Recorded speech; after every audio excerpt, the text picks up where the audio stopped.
start na po tayo guys. So dito po tayo sa badge number 2. Yan. So paano po ito gawin? So unang-una yung titingnan po dyan ay ilang side yung pwede niyang i-portray. So dito, kung bibilangin niyo po yung side niya, 1, 2, 3, 4, 5, 6. Tama? Kasi naka-curve lang siya eh. Matik yan side na yan agad. Yung nakikita nyo agad. So, meaning, ang pwede mong magawa agad dyan is pumasok sa isip mo, hexagon siya. Tama? Pag 5 side, anong tawag na doon? Pentagon. Tapos, hexagon. 7, heptagon, octagon, nonagon, decagon, adecagon. Basta, ang daming side. Pero dito, hexagon siya. So meaning, yun na yung gagawin mo agad. So gawa ka uli ng guide. Una, gawa ka ng guide. Kailangan naka-align siya sa artboard natin. Ito, nakalock kasi. Ito, unlock, control, alt, semicolon. Mag-unlock siya. Then, maseselect mo siya uli. Tula, control, alt, semicolon uli. Yan, para mag-lock siya. Next, punta tayo ng polygon ngayon.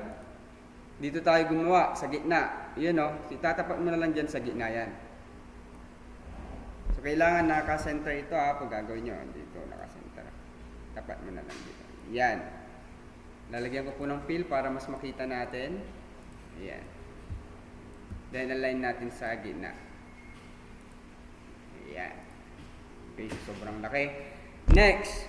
So, dito, mapapansin mo, curve siya banda dito. Tama? Oh. So, check muna natin. Itong side na to masyadong mataas yung tip niya. So, pwede po natin yung ibaba. Kung gaano kababa, gaano kataas. Depende na lang yan sa preference niyo po guys Yun. So, S for scale.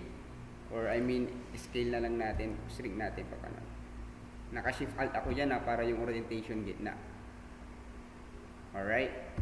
Or pwede rin, depende sa i-shrink nyo na lang pa ganon. So, select mo to gamit ang direct selection tool. Tapos, shift.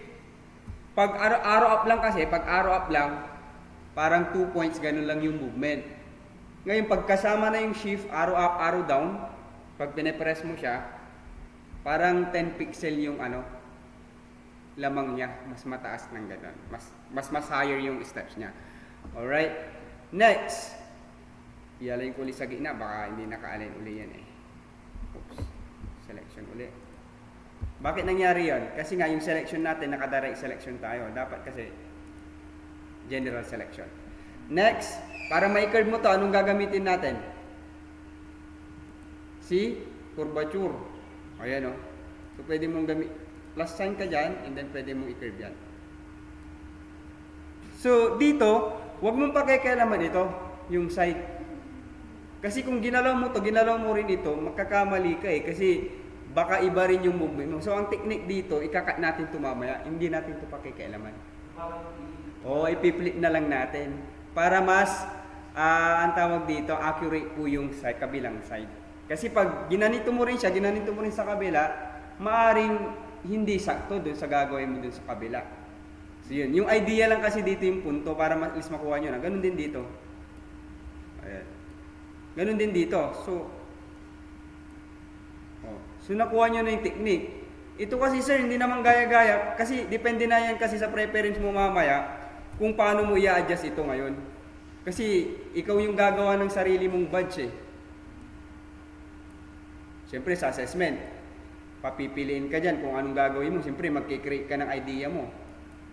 Siyempre mag-drawing ka wala kang maisip. Napunta sa school o kaya offices. O di mag-iisip ka ngayon, pwedeng badge.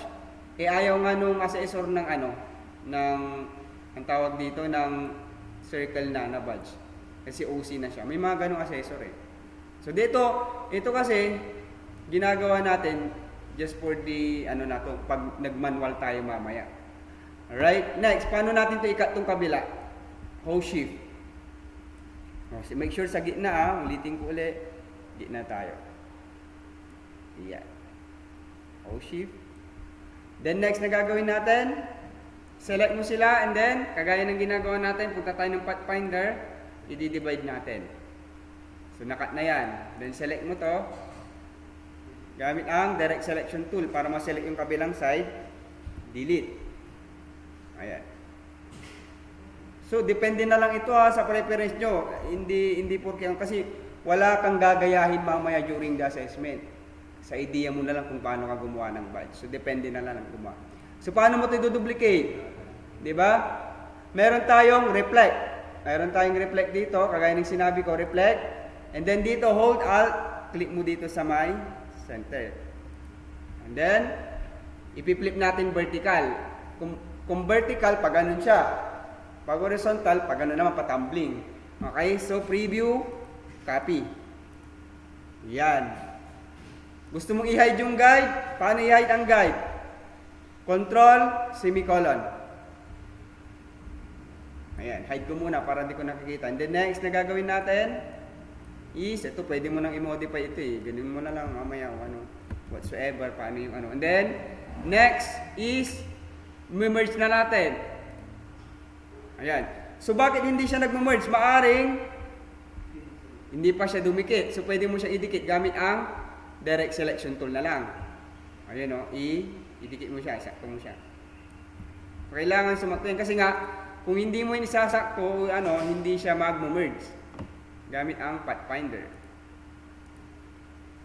Oh, hindi pa rin nag-merge. Ibig sabihin, kulang pa din. Merge po o unite? Unite. Merge and unite is same lang po yung term doon. Parang ano lang. Merge din kasi dyan sa Pathfinder. Opo. Saan dyan? Sa baba ko yan, may merge na words. Yan ba yan? Oh, merge oh. Pero mas ginagamit ko itong unite na ano. Ayan o. Isa na siya. Control Y natin kung walang natira. Ayan. So, okay na siya. Okay? Oops. Kinontrol Z ko. Ayan. Control Y ko. Nakikita kasi yung ano. So, once na okay na to, anong idea na susunod? Itong idea na nandito, alam na natin to eh. Kaya hindi ko na po ito i-repeat. Okay? I-offset pa lang natin yan. Kagaya nung previous tutorial. Click mo dyan. Object. Path. And then offset path. Tama? Yung ginawa na natin and then stroke na lang.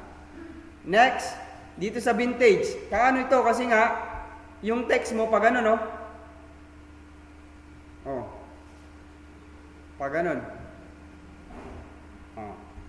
Kagaya ng ginawa natin kahapon, ganun din. Okay? Type ka ng text. Type natin yung text, ha? Vintage ulit. Dadaanan lang natin yung ano. So dito, mapansin natin, pag nag-scale up kayo ng text, shift and then dito. Huwag dito kasi makakompromise siya. Alright? Makakompromise siya. Next. So parang fit yung text natin, hindi siya pataba. Parang ano lang siya. Parang post-it type, parang straight lang siya, straight body. Hindi siya pag ganun, pa bulky. Okay? So maghanap ka rin dapat ng pag ganun na text. Parang ganito. Band script. Pwede siya, mas malapit. Band script and then pwede siguro semi-bold. Pag maghanap kayo ng mga ng gagamitin yung family, kailangan gagaganito. Yung marami siyang pagpipilian.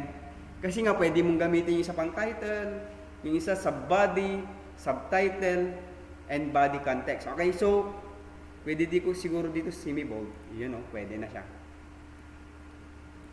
I-align mo siya gamit bakit kasi importante na may alignment ka sa artboard? Kaya from time to time, pag may alignment ka, nasa center ka, pwede mong ma-align yung trabaho mo anytime. Unlike sa nagtatrabaho ka kung saan-saan. Ang hirap mo na, siyempre tatansyahin mo siya. So kung ganun ka magtrabaho, huwag ka mag-align sa artboard. Palitan mo yung align mo into selection. Kasi ganun ka magtrabaho nga eh. So mag-align sila each other. Alright? Depende kung saan ka nakaselect. Alright? Maliwanag yun ha. Baka align ka ng align tapos iba pala yung alignment mo. Next. Kagaya ng ginagawa natin kahapon, gagawa tayo ng rectangle na nasa ibabaw niya. Okay? And then yung rectangle na ito ay i-curve natin. Lagyan mo sa center. Rectangle na to. Double click ko para mag-focus. And then, curvature tool. Ilabas ko yung guide. Yun, oh. O make sure na i-align ko rin pala to para ano. Ayun, oh, naka-align. Then, curvature tool, add tayo ng points dyan. Curve mo siya. Ganun din doon. Ayan. So, once naka-curve na, double click mo sa labas para hindi mag-defocus siya. And then ito, ilalak ko. Kasi nga, i-select mo ito nasa likod. Hindi mo siya ma-select ng ganun. Sasama itong blue. So, psychology doon, strategy mo, ilalak mo ito ngayon para hindi siya sumama. And then, nakalak itong guides para hindi rin sumama. So, matik yun, malinis agad yung selection mo. Object, and then next dyan is, alapin mo yung envelope distort, make with top object. So, yun na siya. So, parang fit na po yung image mo o yung text mo doon sa ginawa mong shapes. Alright?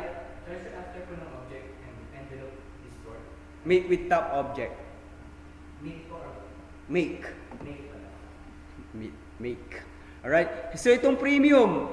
Itong premium naman, paano mo ito ginawa? Yung premium na to, mag-type ka lang dyan ng premium and then, sorry.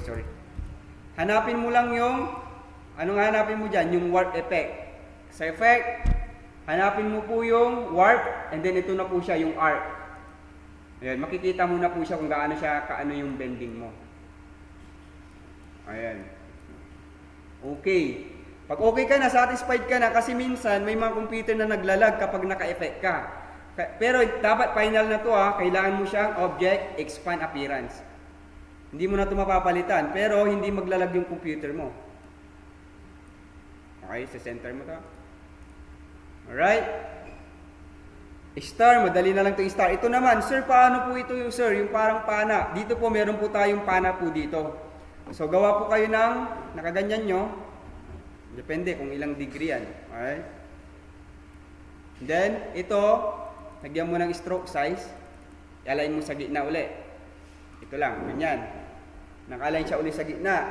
Next, sige, ibababa ko ng konti. Mga ganyan. Yan. Next, papansin nyo po dito sa may stroke, makikita po kayo, merong arrowheads po dyan. Depende kung anong arrow, pwede mo nang liitan po yung size mo dyan. Next, doon sa arrowheads, meron pang kabila, meron din yung sa bandang dulo niya. Iyon, pili ka na lang dyan. So kapag i-flip mo naman, paano ka mag-flip? Yan.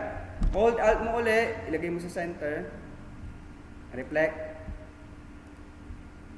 O, copy. So meron ka na. Ngayon, pag stroke ang usapan guys, huwag kayong kunwari ito, kasi minsan i-scale up mo to pag in-scale up mo to, magbabago siya kasi stroke yung usapan Hindi siya sumama yung attributes niya. So naiwan. So ang gagawin mo sa kanya para ma-retain niya yung quality niya, same nung maliit siya. Yun, tama po sir. Kasi pag nag-edit ka na, kailangan ito i-expand mo na siya para maging shape na siya. O yun i-scale up na natin. So same na siya, hindi siya yung attributes niya, yung maliit siya, mariretain hanggang sa paglaki. So by this time, okay na tayo dito sa badge number 2. Okay, i-save ko muna to guys. Then punta tayo ng badge number 3.